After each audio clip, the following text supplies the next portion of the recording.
Autonomy is an illusion.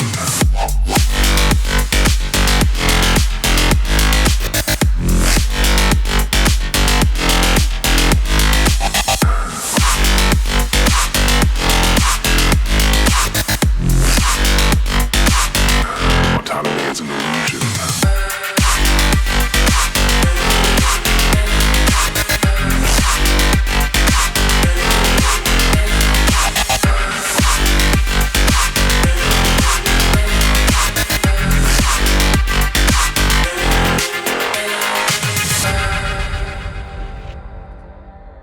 Hey guys, what's going on? Abby here, and welcome to my level 57 Moze build instant replay.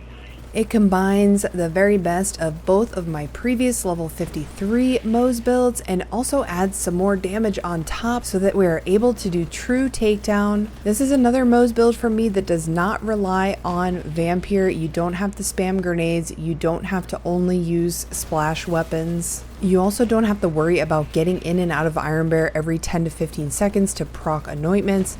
This build stands up on its own without even calling in Iron Bear.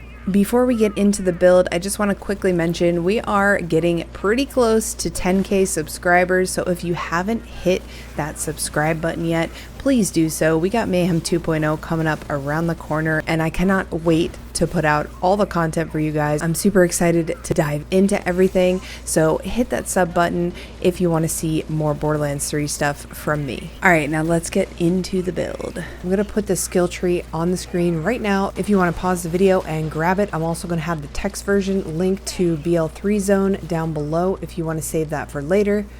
And then we're going to go into the skills a little bit more in depth. I just want to point out a few skills to mention. I'm not going to go through them all, but in the blue tree, pretty self-explanatory. We want cooldown and the chance to get grenades back. Now, I did say that this is not reliant on splash weapons. However, this skill, you need to be doing splash damage, but your Vanquisher pods from your Iron Bear are going to count for that. So it's a way to get grenades back. And I'll tell you why that's important later. And the red tree is going to be the majority of our skills. So we've got a lot of shield skills, stuff like that. The reason why we're doing 2 points into thin red line is so that we still stay above health gate. So our health is above 50%. So we're not going to be getting one shot, but putting 2 points into here buffs up our shield a lot and also allows us to take advantage of desperate measures. So desperate measures is going to give us more gun damage the lower our health is. So our health is already starting out at only 60%, meaning there's 40% missing, which means we're going to get 40% of that buff. So that's going to turn out to be around 20% at all times. And then of course, if you're at lower health, it's going to be greater gun damage.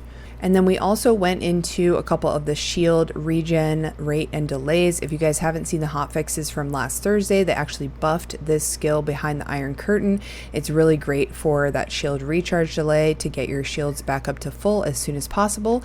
And then Phalanx Doctrine, of course, is going to give us more gun damage and more shield to give us more protection and allow us to get our health regen up there before our shield breaks again. And then we're also going with Tenacious Defense, which is the red capstone. This is going to give us 30% gun damage every time our shield breaks. So this capstone has no cooldown, and I hardly ever see Moze builds with it, but I really like it. When your shield breaks, you get 40% of that shield back immediately, and you get 30% gun damage for 30 seconds. So you can have it active as often as your shield is recharged, which is why we're choosing to go with the recharger shield. I'm going to show you guys that in the gear section. And then the green tree, I would say, is pretty standard. Of course, the 1 point in Scrappy, you could also put a match set if you're running weapons of the same type and you feel like you need a little bit more mag size, but I find Scrappy is kind of nice just to have that extra handling for your rocket launchers. And then we've got 5 in Scorching RPMs plus 3 from our class mod, and we've got 5 in Iron Bank plus 2 from our class mod. You could also take 1 out of Iron Bank and put it into Specialist Bear if you find you're shooting more things with your Iron Bear, but like I said,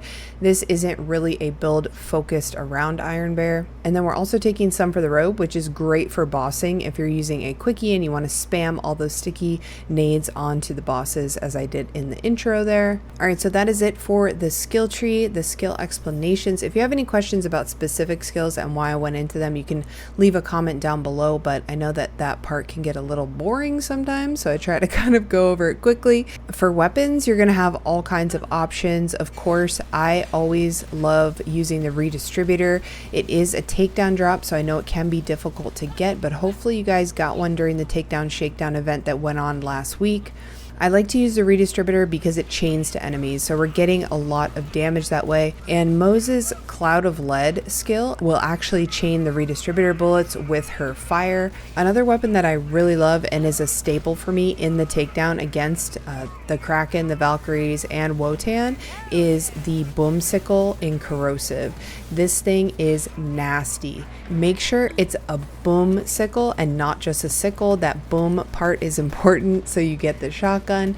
It's basically an assault rifle type, but it shoots like a shotgun. And then other weapons to look out for that I really like are the Hellshock, the Kibsworth, of course. The Tig's Boom is really great now for bows. I also use the Brainstormer shotgun on the Valkyries in the beginning when they first come down to strip their shields. You can also pick up a lob. The lob is still really good even though they made some changes to it. You also want to be on the lookout for an epic rarity quickie rocket launcher. This is going to be your bossing weapon. And the Stark Krakatoa is also really great for farming Grave Ward or any boss that's weak to fire. But for the weapons, you can definitely switch it up. Use whatever you want. Use whatever matches the perks on your other gear to create that synergy. However, the anointment that you want to look for on these weapons is consecutive hits increase weapon damage by 1% per hit. This is going to give you a ton of damage without having to rely on your action skill end. So no jumping in and out of Iron Bear because we all know that's a little bit of a chore. If you're also going to use rocket launchers, I would recommend the Scourge is great for mobbing. The Quickie, like I said before, is great for bossing. For your rocket launchers, look for the anointment. After exiting Iron Bear, gain 160% increased splash damage for 18 seconds. Alright, now on to the rest of the gear. We've got the shield. The shield is super important, guys. We want to go with the recharger. You could also use a stopgap, but recharging as quickly up to full, which is what we want because we want to proc that Tenacious Defense as often as possible. So we're going with the Juggernaut recharger. I've also tried some other rechargers out as well, like Brimming is super great.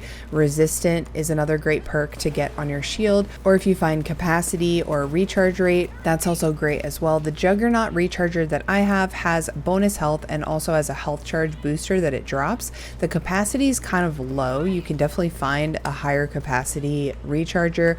I have some that are around 17k at level 57, but you're going to want to look for the anointment on action skill and regenerate 5% max health per second for a short time. You could also try a Brimming recharger with the anointment. After exiting Iron Bear, Moze gets 75% shield and health. But in all of my testing, I've been through True Takedown numerous times with this build, swapping out different pieces of gear, and I always come back to this shield.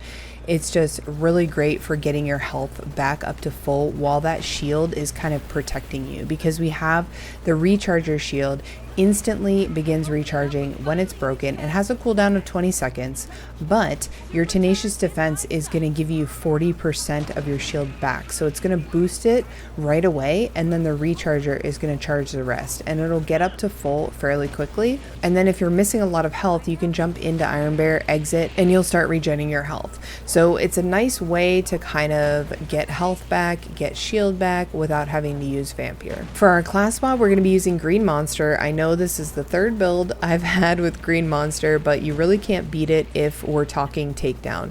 If we're not talking takedown, then you guys can use Blastmaster. You could even use Bloodletter with this build, and you can also use the new class mod Sapper. The new class mod Sapper from DLC 2 is really great if you're having trouble staying alive. So it has a lifesteal on it. The longer that you hold down the fire button, the greater the lifesteal.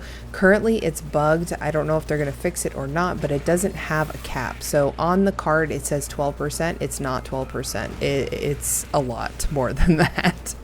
So feel free to use Sapper, but I do notice a DPS loss and a damage loss from it, so I've decided not to use it in this build. Green Monster just gives me the best overall damage. It allows me to always be shooting fire and corrosive, which is great, and then you can choose whatever other weapon you want. And then for our artifact, we're going to be going with the Pearl of Ineffable Knowledge. This is from the second DLC, Guns, Love, and Tentacles. This thing is amazing, adds 90% damage, so it's just another way to get consecutive hits. So we are synergizing our anointment on our weapons, that's consecutive hits, with our artifact that gives us damage with consecutive hits, and our class mod that also ramps up corrosive damage with consecutive hits. If you can find one of these pearls with health regen and mag size, I feel like that's the perfect combination for Moze. The mag size really allows you to keep shooting, and the health regen is also amazing.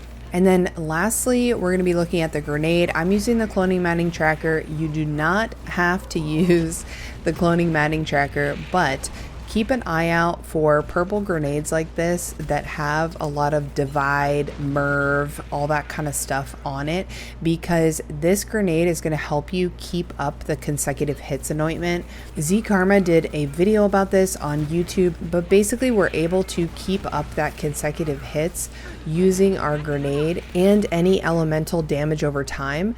That will keep it up, and as long as you're shooting within a second, you're fine. So don't worry about misses removing all bonuses and stuff like that. Just make sure you're throwing grenades every so often when you need to reload. And for me personally, that's why I like to use a radiation as my main mobbing element. Even though the damage on the card is the lowest out of all the elements, the radiation has the longest damage over time, so that helps me keep up the consecutive hit anointment. So as you guys can see from the gameplay footage, this is a pretty easy build to play. You just need to keep an eye on your health. If your health starts to go down, then just jump into Iron Bear to get that health regen started if you need it. If you have the Juggernaut recharger shield like I do, then you're going to be getting health boosters as well, so you can always just run around and grab those.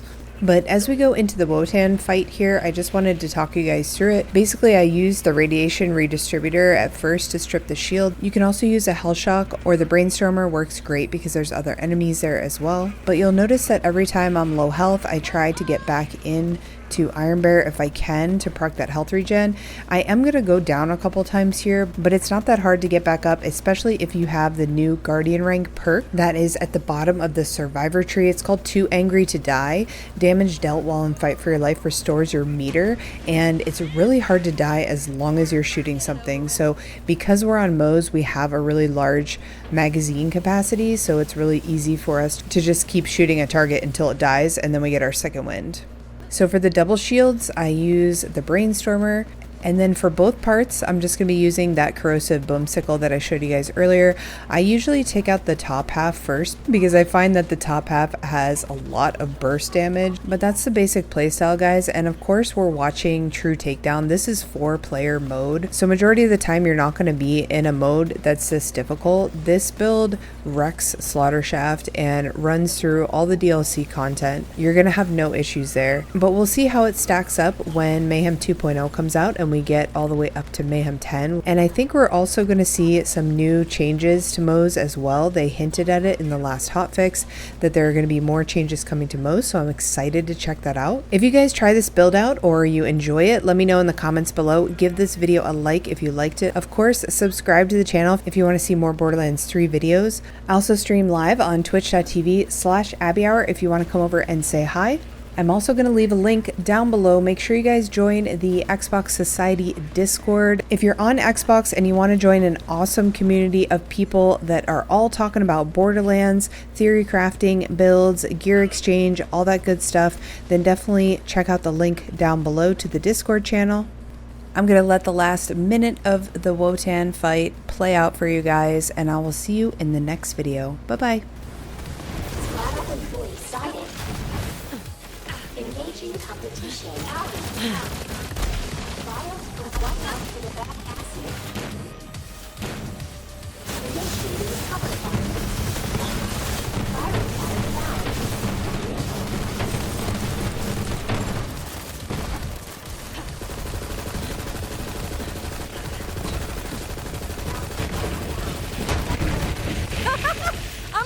Rock and roll! Serving up fresh hot death.